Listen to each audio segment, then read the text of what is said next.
Ce discours du souverain s'inscrit donc dans la continuité de ceux prononcés à l'occasion de la fête du trône, de la révolution du roi et du peuple et lors de l'ouverture de l'année parlementaire dernière. Dans quelle mesure, Drissa Essaoui? Vous savez, depuis tous ces événements dont vous avez parlé, que ce soit le discours du trône ou celui de la révolution du roi et du peuple, tous ce sont des moments forts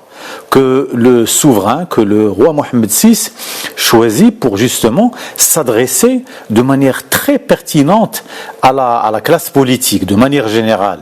au Parlement. Alors cette année-là, c'est effectivement un suivi. Nous avons eu droit à plusieurs discours, que ce soit celui du trône ou de la révolution du roi et du peuple, qui ont mis l'accent sur l'importance, sur la profondeur de la crise que le Maroc était en train de traverser.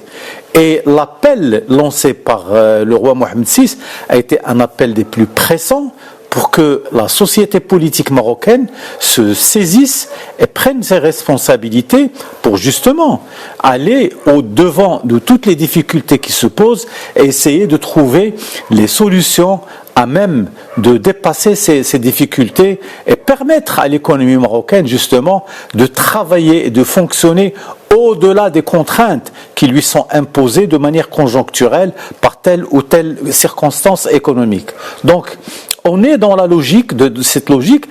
Autre chose qui s'inscrit dans cette logique, c'est que c'est un discours qui correspond absolument à l'esprit du roi Mohammed VI, dans la mesure où il est court, il est précis et il est direct. C'est-à-dire que